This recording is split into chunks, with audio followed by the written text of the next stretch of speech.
mom's table done last night. It's looking pretty cool.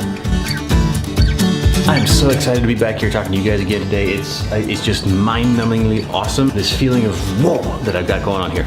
Today we have massive amounts of stuff to get done. We are moving like crap loads of wood out of this house, packing it up in the red truck, driving the red truck to New Hampshire, hanging out with my parents, all this good stuff. It's gonna be like the longest day in the history of days. But it should be exciting and interesting. Patient's still upstairs sleeping. I'm about to run over to Panera and get her some breakfast before she gets up. So let's go do that. Look at that, green things are popping their shiny little pointy things out of the ground over there. It's springtime, I tell you.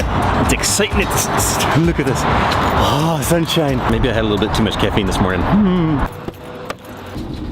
So I have a thought that I want to throw at you guys. It has to do with the way that we take on the morning every day. I know that life is not an easy thing, you know? Life is not an easy, pleasant experience all the time. Every day we're greeted with difficult challenges that we have to face. Well, most of us anyway. And depression just kind of creeps up on you without you really noticing. It's so easy to slip into. Looking at the world in a pessimistic way, just kind of say, this is so hard. Why am I doing this? Am I even going to go anywhere? What am I doing? You know, What's life about? Why is it so painful? That's kind of a natural state, I think, that our minds tend to want to go to. It just seems to be easy to go there, at least for me. But when I was a teenager, my dad said something to me that took me years to understand. But what he said to me was, every morning we have a choice. When we wake up, we either roll over back in the covers and go, the world is hard, I don't want to get out of bed, just painful, I don't want to do this anymore, which invites depression and a very difficult life experience. And he said the other option is you roll out of bed, you plant your feet firmly on the ground, and you say, I have what it takes today to greet this day with strength and excitement and enthusiasm. I am happy today to be alive.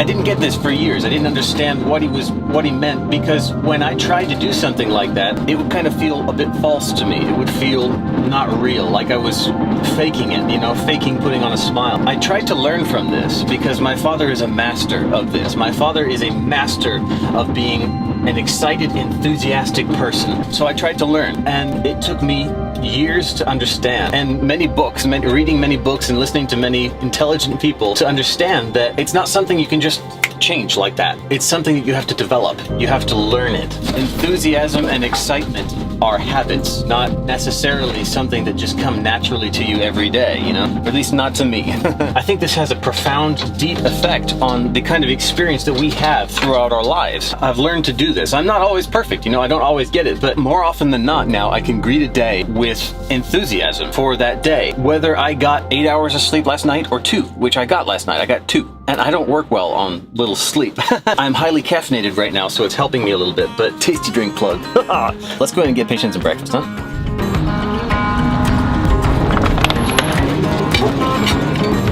Patient loves tea in the morning.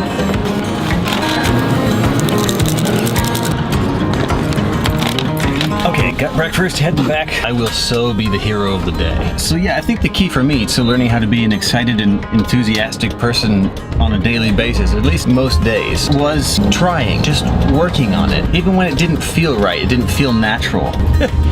Now you're a little cockeyed, sorry. But yeah, I fortunately had the influence of my father around, who is a master of mind over circumstances, to kind of take as a daily reminder that it's doable, that you can greet every day, no matter how difficult and painful the day is.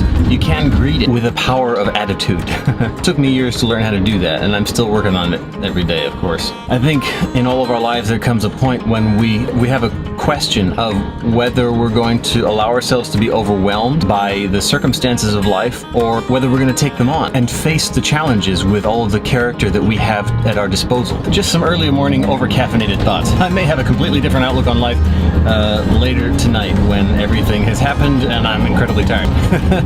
Hopefully not. Now I tell you, my friends, that is a lot of work to carry all that crap from up there. Moral of this story, never buy a house that has 4 or more floors of stairs without an elevator built in. So the real secret to all my bass tricks, how I play the bass the way I do, the secret that nobody else in the world knows, the secret that's hidden the best, the deepest of all the secrets there ever were, Shorty's Mexican Roadhouse. Right there, that is the food of bass nerds.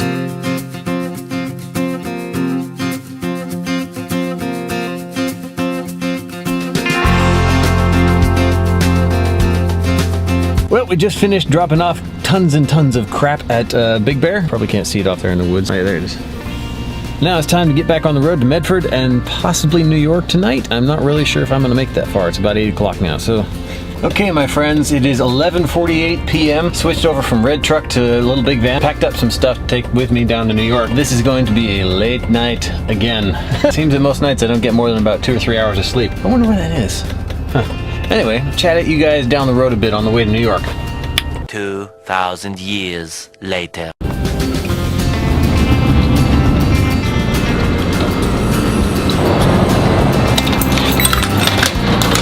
Well, here I am back in New York. Finally made it back to my studio. I survived the trip. It's coming on about 4 o'clock in the morning now. I just experienced a 22-hour day after having 2 hours of sleep last night. And I still hold to what I said when I woke up this morning about having a positive attitude, maintaining a positive outlook. Patient had to stay at the Medford house. She'll be there for a few days. I love our New York apartment, but it feels pretty darned empty and cold without her here. But I'm gonna try and take advantage of the time with nobody else around to bug making loud noises and write a couple of songs. I think I'm tired enough right now that I don't have much more good content to throw at you guys, so I'm gonna call it a night. I'll see you guys 8 o'clock a.m. bright and shiny.